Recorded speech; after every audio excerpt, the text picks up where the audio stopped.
학교 복도를 걷던 초등학생이 갑자기 내려온 방화문에 깔려 중태에 빠졌습니다. 경찰이 방화문의 오작동 여부를 조사하고 있습니다. 광주 명예시민증을 받은 기관장들이 지금은 어디에서 어떤 일을 하고 있는지 추적해봤습니다. 광주시는 앞으로 더 적극적으로 명예시민증을 수여하겠다는 입장입니다. 본인이 소유한 묘목을 구청에 판매해 물의를 빚은 광주 동구 부구청장이 직위 해제됐습니다. 사표는 반려됐고 광주시는 제기된 의혹에 대해 감사를 벌이고 있습니다. 대학 교수들의 논문 표절 논란이 끊이지 않고 있지만 대학의 검증 시스템은 여전히 허술하게 작동하고 있습니다. 여러분 안녕하십니까? 광주의 한 초등학교에서 어이없는 사고가 났습니다. 초등학생이 방화문에 깔려서 중태에 빠졌습니다. 갑자기 화재 경보기가 울린 뒤에 방화문이 내려왔다고 합니다. 경찰이 오작동 여부를 포함해 사고 경위를 조사하고 있습니다. 보도에 김철원 기자입니다. 광주의 한 초등학교에서 화재 경보음이 울린 건 오늘 낮 1시쯤입니다. 복도 천장에 설치된 방화문이 갑자기 내려오면서 8살 원모군이 깔렸습니다. 순식간에 벌어진 사고에 원군은 의식을 잃었고 현장에 있던 학생들이 교사에게 곧바로 알려 119에 신고했습니다.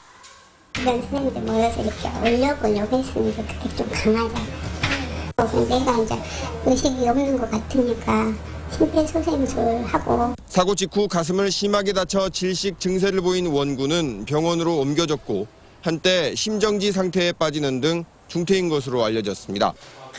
경찰은 불이 나지 않은 상황에서 느닷없이 화재 경보기가 울리면서 방화문이 작동한 것으로 보인다는 학교 관계자들의 말을 토대로 사고 경위를 조사하고 있습니다. 방화문에 기계 결함이 있는지를 알아보기 위해 국과수도 정밀 감식에 들어갔습니다. 사고가 난 초등학교는 사고 이틀 전 소방 점검을 마쳤고 당시에는 이상이 없었다고 밝혔습니다. MBC 뉴스 김철원입니다. 명예시민증이 남발되는 것은 물론 로비나 보험용으로 성격이 변질됐다는 뉴스 어제 집중적으로 보도해드렸습니다. 광주시가 해명을 해왔습니다. 명예시민증에는 광주 발전에 기여해달라는 보이지 않는 기대가 담겨 있다며 앞으로는 더 적극적으로 유력 인사들에게 주는 방안을 검토하겠다고 합니다. 보도에 김인정 기자입니다. 광주를 거쳐간 기관장들에게 명예시민증을 줄 수 있도록 지난 2011년 조례를 개정한 광주시. 공항부처에 가 계시더라도 우리 광주시를 위해서 좀 많은 지원을 해달라는 뜻에서 그분들에게 시민증을 주고 있습니다. 기관장 출신의 명예 광주 시민 20명이 지금은 어디에서 무슨 일을 하고 있는지 알아봤습니다. 먼저 검사장과 법원장 등 법조계 인사들입니다. 11명의 명예 시민 중 2명은 헌법재판관, 1명은 국민권익위원장을 맡고 있고 고등법원장 2명, 검사장 1명 등 모두 8명이 정부와 사법부의 요직을 맡고 있습니다. 명예시민 출신의 군 인사 중에는 공군 참모총장과 공군 작전사령부 부사령관, 합동군사대학 총장 등이 있습니다. 광주시 예상대로 명예시민 대부분이 승진과 함께 요직에 앉았습니다. 실제로 광주에 대한 각별함이 생겼다고 말하는 기관장 출신 명예시민도 있었습니다. 시민증을 집에 갖다 놓고 그걸 매일 보니까 왔다 갔다 하면서 광주에 대한 생각이 또 달라지긴 합니다. 뭐 아무래도 좀 애정이 생긴다는 명예 시민증을 준 뒤에는 광주시가 현안을 특별히 상담한 적도 없고 도움을 청한 적도 없었다고 말합니다. 활용이나마 제대로 했는지 의문스럽다는 겁니다. 명예 시민 위촉 이후에 어떤 식으로 활용을 하고 있는지 모르겠지만은 아마 그렇게 활성화 돼 있다는 느낌을 주지는 못하고 있는 것 같아요. 이러다 보니 광주시를 위한 투자가 아니라 시장을 위한 투자나 보험 성격은 아니었나 하는 의구심마저 들게 만듭니다. 바람직하다고 모두가 할 수 없는 부분, 그런 부분으로 광주 시민들의 또는 광주시의 명예를 잘못된 방향으로 이끌어가고 있지 않는가. 이와 관련해 광주시는 다른 시도에서도 민선 이후 명예시민증 수여자가 크게 늘었을 뿐 아니라 기관장에게 주는 경우도 많다고 해명했습니다. 또 앞으로는 국내외 유력 인사들에게 명예시민증을 더 적극적으로 수여하는 방안을 검토하고 있다고 밝혔습니다. MBC 뉴스 김인정입니다. 구청장 권한대행 당시 자신의 묘목을 구청에 판매한 의혹과 친척의 채용 특혜 의혹을 받은 광주 동구 부구청장이 직위 해제됐습니다. 광주 동구청은 의혹이 불거진 직후 홍모 부구청장이 사표를 제출했지만 이를 반대하면서 부구청장 직위를 해지했다고 밝혔고 광주시는 즉각 감사에 착수했습니다. 한편 일각에서는 퇴임을 2달 남겨둔 홍 부구청장이 징계를 피하기 위해서 사표를 제출했다는 비판도 나왔습니다. 여러 차례 논문을 표절하고 연구비를 허위로 타낸 혐의로 대학 교수가 경찰에 입건됐습니다. 대학의 검증 체계는 허술하기만 했습니다. 보도에 문형철 기자입니다. 순천대 교수 47살 김모 씨가 지난 2012년 발표한 논문 내용입니다. 이보다 10년 먼저 쓰여진 다른 사람의 것과 내용이 같습니다. 또 다른 논문에서도 이 같은 부분들을 쉽게 찾아볼 수 있습니다. 표절이나 중복 게재 등으로 확인된 건 이번 사건에서만 모두 8편. 이 같은 표절 논문과 관련해 김 씨는 대학 측으로부터 모두 2천만 원이 넘는 돈을 연구활동비 명목으로 받아 챙겼습니다. 인용된 양 또는 질이 정당한 범위를 넘어서 표절 논문으로 확인이 되어서 지원금도 반환하게 된 것입니다. 김 씨는 이번 사건 외에도 논문 16편을 표절하고 수천만 원의 연구비와 성과급 등을 부정수급한 혐의로 현재 재판을 받고 있습니다. 김 씨는 지난 10년간 모두 100여 편의 논문을 발표한 것으로 알려졌습니다. 대학 측은 이 같은 실적을 보고 전임 강사였던 김 씨를 조교수와 부교수로 잇따라 승진시켰습니다. 그 학회제 전문가들이 그 논문을 심사를 해서 문제가 없다고 게재를 시켜준 건데, 근데 사실은 그런 업무를 할 수 있는 인력도 상당히 부족하고. 김 씨는 사건이 진행 중이라며 명확한 입장을 밝히지 않았습니다. 대학 측은 수사와 재판 결과를 지켜본 뒤 김 씨에 대한 징계 여부를 결정하겠다고 밝혔지만 허술한 검증 체계에 대한 지적은 피할 수 없게 됐습니다. MBC 뉴스 문형철입니다. 검찰이 박준영 당선자를 피의자 신분으로 입건해 수사하고 있습니다. 서울 남부지검 형사6부는 박준영 당선자가 신민당 대표 시절 공천 과정에 힘을 써보겠다며 당 사무총장이었던 64살 김모 씨로부터 수억 원을 받은 정황을 포착하고 박 당선자를 입건하는 한편 당선자의 자택을 압수수색했습니다. 이 앞서 검찰은 박 당선자에게 3억 6천만 원 상당의 금품을 전달한 혐의로 김 씨를 구속했고 조만간 박 당선자를 소환 조사할 방침인 것으로 알려졌습니다. 광주지방경찰청은 무연고 치매 노인들의 기초연금을 가로챈 혐의로 요양병원 원장 58살 최모 씨를 불구속 입건했습니다. 담양에서 요양원을 운영하는 최 씨는 지난 2009년부터 최근까지 입원한 노인 6명의 기초연금과 기초생활보장급여 9,500만 원가량을 가로챈 혐의를 받고 있습니다. 장애인들이 홀로 서기 위해서는 일자리가 필요합니다. 하지만 고용 환경은 녹록지 않습니다. 오늘 장애인의 날에 맞춰서 이미지 리포터가 점검해봤습니다. 곱게 간 커피 가루를 내려 정성스럽게 잔에 담아냅니다. 섬세한 손끝에서 향긋한 커피가 탄생합니다. 바리스타 김영덕 씨는 근로장애인입니다. 손님이 많을 때, 맛있다고 할 때. 전문적인 일을 하면서 다른 사람들에게도 기쁨을 줄 수 있어 행복하다는 영덕 씨.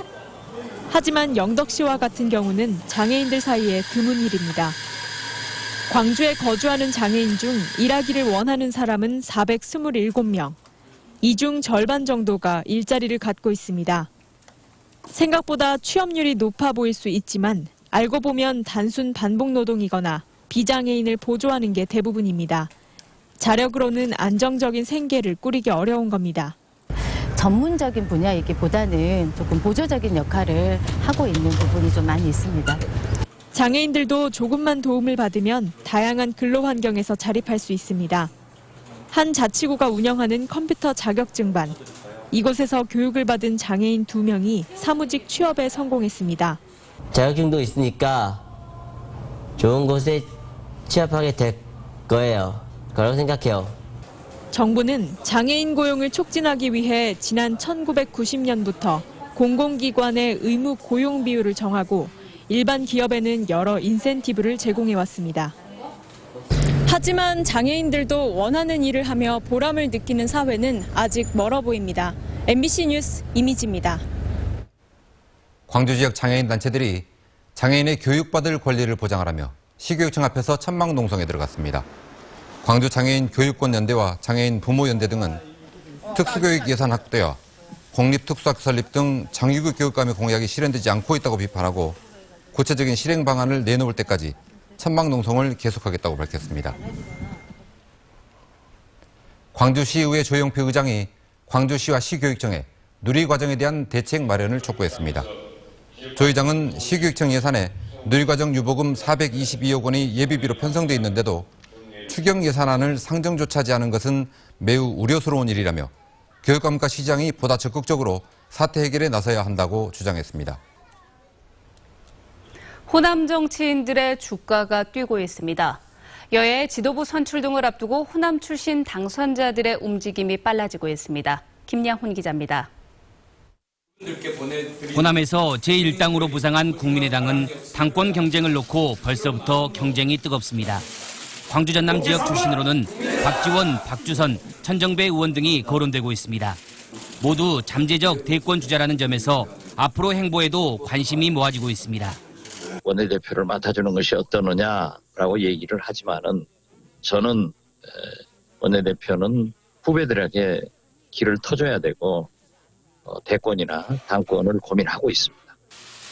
더불어민주당 역시 호남 출신 중진 인사들의 당권 도전이 잇따를 것으로 보입니다. 호남 지역 국회의원이 이계호 의원 등 3명으로 줄면서 이들의 입지도 커지고 있습니다. 각종 현안에 대해 호남 의원들이 공동 대응할 경우 발언권은 더욱 강화될 수 있습니다. 호남권 의원 협의체를 구성을 해서 이 지역의 절절한 여망들 그리고 지역민들의 소망들을 중앙 정치권에 전달하는 창구 역할을. 더민주의 호남 달래기 대책과 맞물려 당내 인선과 조직 정비를 할 때 호남 출신 의원들이 우선 고려 대상입니다. 새누리당에서도 이정현 의원이 호남 민심을 적극 대변할 것으로 보입니다. 이 의원은 이미 당권 도전 의사를 밝혔습니다. 지금 제 생각은 내가 당대표가 안 되면 최고위원에 머무르는 것보다는 제가 입각을 해서 내년 대선을 앞두고 각 당의 호남표 공략이 예상되면서 정치권에서 호남 출신 의원들의 주가가 급등하고 있습니다. MBC 뉴스 김양훈입니다. 광주 상무금요시장의 노점상 단속 문제로 충돌이 우려되고 있습니다. 광주 시민단체 협의회는 오는 20일 광주 서구청이 상무금요시장 노점상에 대한 강제 집행을 예고하고 있다며 단속에 앞서 대화와 상생 방안을 마련하라고 요구했습니다. 광주 경실련도 노점상 철거 과정에서 혹시라도 불상사가 생기지 않도록 노점상과 대화를 통해 문제를 해결하라고 촉구했습니다.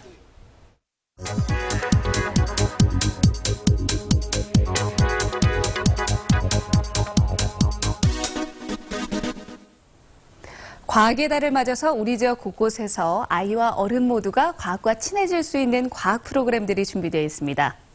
광주 교육과학연구원에서는요, 부모와 함께하는 과학체험교실을 운영할 예정인데요. 이 가운데 오늘 27일에는 전통문학원에서 민화 액자 만들기와 미니 화분 만들기 체험을 할 수 있습니다. 또 이날 무등현대미술관에서는 미디어 아트와 빛을 이용한 체험 프로그램이 마련되어 있습니다.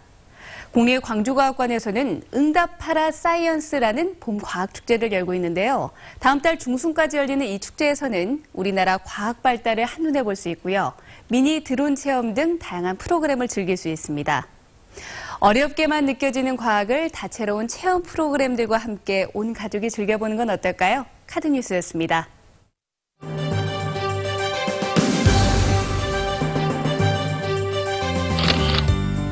광주 광산구가 주민에게 불편을 주는 규제를 발굴하고 시대 변화를 반영하기 위해서 찾아가는 자치법제 협업센터를 열었습니다.